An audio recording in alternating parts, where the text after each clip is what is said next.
Hello everybody and welcome to another episode with the MeepleMaven. Today's video we're going to be talking about the second map here for Ark Nova.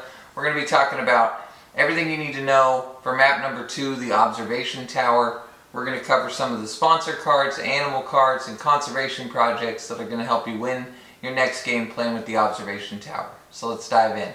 Alright, so the first thing that we're going to take a look at here is the ability that our map gives us. So on this map, our special ability is that each adjacent enclosure next to our outdoor area is going to have 2 larger capacity.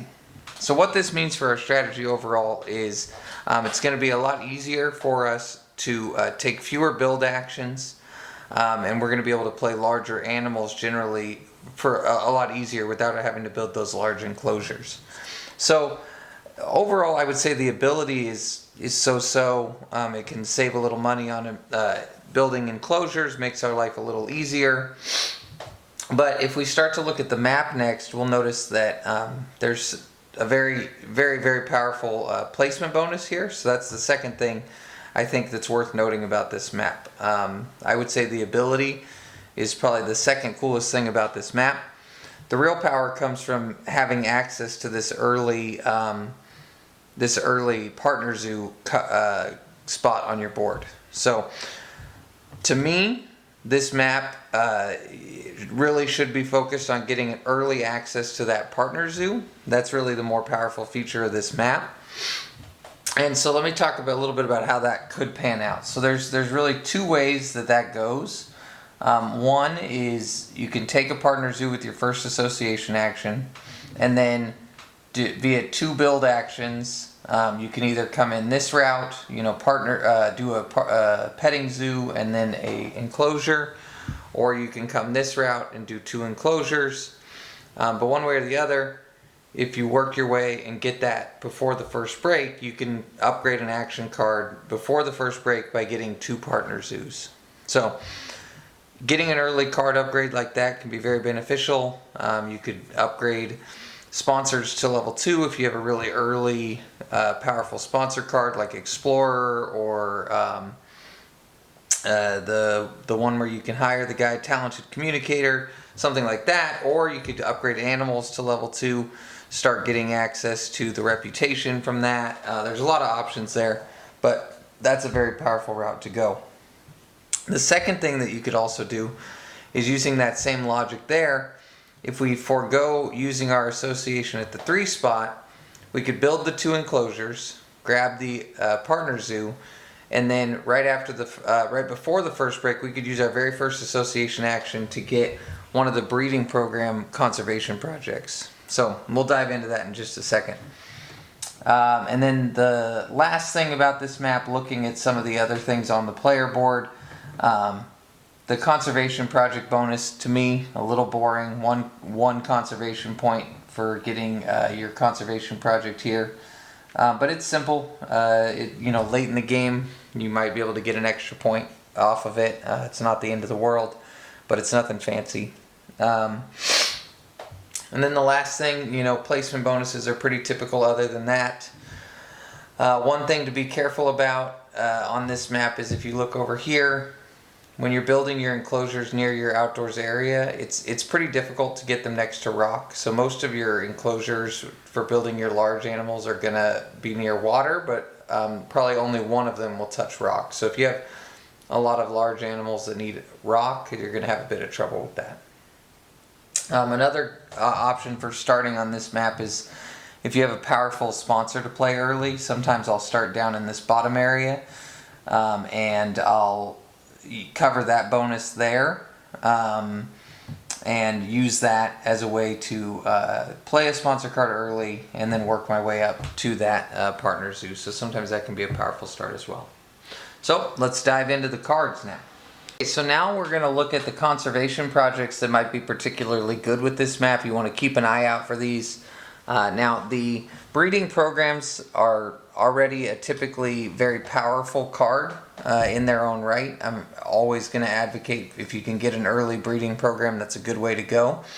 But like I was saying, if you're able to get that breeding program down potentially before the first break even happens, that can be a very powerful benefit. You can get ahead of the other players, get a very, very early advantage that way. So keep an eye out for that. Grabbing the placement bonus for the partner zoo, and then grabbing a breeding program is a very strong start. The second one that I'm going to feature here is large animals. So typically it's pretty challenging to get the max points for large animals, but in this map, since you're able to build those large enclosures for cheaper, it's going to be a lot easier to get to 3 or 4 large animals. So that's something to keep an eye out for. I think that this gets a lot better on this map. Some of the sponsor cards that I wanted to highlight here on this map. So again, side entrance and archaeologist are pretty much good on all the maps, but one fun thing that I like to do on side entrance is actually start over on the left side, which is where the partner zoo covering spot is, get that bonus, but then use the side entrance as a way to teleport to the other side of the map, and then I can build my enclosures near the outdoor area and actually get the larger enclosure bonus. So that way you can get the very powerful partner zoo benefit, and then you can also use your map's ability without having to really stretch across the map. So that can be pretty powerful. Now, archaeologist, obviously archaeologist is pretty good in any situation, but if you're able to take a partner zoo when you cover the exterior bonuses on your map, you could potentially get 4 partner zoos just by building on your map and never actually have to use an association action for the partner zoo. So keep that in mind. It can be very powerful. Getting 2 or 3 partner zoos early on can be really powerful. Now, native farm animals. So the reason that I'm highlighting this here, and when we get into the end game bonuses, you'll see this same theme. But if we're able to fit larger animals in smaller enclosures, there's a lot more likelihood that we're able to complete the game with a lot more empty spots on our board. So you could potentially get 2, 3, or 4 points for having off of native farm animals here, because you don't really need to be able to build that many big enclosures, and you can play some high point value animals. So keep that in mind. That's a good sponsor, I think, for this map here. Lastly, or the bottom row here. So the reason I highlight Diversity Researcher, it's one of my favorite sponsor cards. It only has niche uses, but what you can do on this map is if you actually cover the water spaces behind the outdoor areas, you could potentially use the benefit of your map, similar to how you do on Observation Tower. You can get 2 extra uses out of that by covering the spots behind your map bonus tile. And then this one just goes along with the theme that I've kind of been talking about this whole video. Large animals. We're going to be able to build larger enclosures for cheaper, or actually build smaller enclosures that count as larger enclosures. So you're more likely to play large animals, which is why I think expert in large animals could be good. And then the last one here is Waza Special Assignment. So normally 95% of the time I would advocate for going for small animals here. However, on this map, since we're already going to have an affinity for playing those larger animals, this might be a map where you would want to consider going for Waza large animals. So something to look out for. I tend to focus on large animals in this map. Like I said, I have an affinity for playing large animals on this map just because it's easier to get the enclosures. So you're never going to be unhappy playing one of the really powerful animals like a rhinoceros, a bald eagle, or one of the elephants. The reasons, obviously, if you've played a little bit of Ark Nova, you understand the Asian elephant.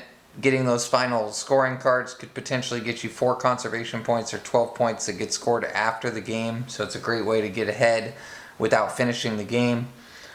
Determination is probably the most powerful effect in the game. So, bald eagle is obviously going to be good. And then white rhinoceros, again, it's all about scoring points in this game. And just like every game, all my videos, you'll hear me talk about how important points are. So getting a conservation project that you can use to turn that association action into 15 points, very powerful. white rhinoceros is a great card. There's also another rhinoceros, there's another eagle, and another elephant, but just wanted to show you those. But again, you don't have to be playing these really powerful animals. You could still, any of these larger animals could be, valuable, right? They all have their own value. This one's a lot of points. You get a little bit of everything. Snapping cards, sponsor magnet. They all have their uses depending on the game you're playing. But one thing I've actually done a couple times on this map that I think is worth highlighting is there's a lot of monkeys that require larger enclosures, and because of that, it's typically pretty hard to play multiple of these bigger monkeys. There's also some that take 3 enclosures, but this map makes it a little easier to kind of go, I don't know if you want to call it big monkey strategy, but playing a lot of these monkeys is something that has worked well for me on this map a few times. So something to think about. And then lastly, we'll take a look at our end game bonuses and then see how we rate this map compared to the others. So the 2 end game bonuses that I want to highlight here, the first one is Naturalist Zoo. So sometimes this can be pretty difficult, especially for newer players, building. I think newer players want to really fill their map up. It seems exciting to build stuff, even though it's not scoring you points. But because you're going to be able to build smaller enclosures and fit larger animals in it, you really don't ever need to fill your map on this map especially. So yeah, you should be able to easily get to 3 points, potentially 4 points with Naturalist Zoo. So I think this is a map that lends itself to really picking Naturalist Zoo and leaning into that. And then the second one here, like I was saying before, this map is going to make it easier to play large animals, so Large Animal Zoo is going to be easier to achieve than normal. Well, thank you for tuning into today's video where we showed you some tips and tricks to winning a game of Ark Nova using the Outdoor Areas map, map number 2. So this is our second installment in this How to Win series where we cover each of the maps in depth, give you the tips and tricks. So stay tuned. The next map we're going to cover is Silver Lake, but you might be wondering, well, how does this rank? How does Outdoor Areas stack up? It's a good question. So I think if you ignore the Outdoor Areas, go for the Partner Zoo early, this map gets a little stronger, but I still think it's about a 2.5 stars, very mediocre, kind of average, nothing that impresses me too much. If you disagree in the comments, let me know, but I have this one ranked number 7 out of 8. So not my favorite map, just haven't had impressive results with it. There are still some good things you can do. My advice would be focus on that Partner Zoo bonus early, but really not my favorite map. But again, I love some good discourse in the comments, so please leave a comment, like, subscribe, and we'll catch you next time. Happy gaming out there.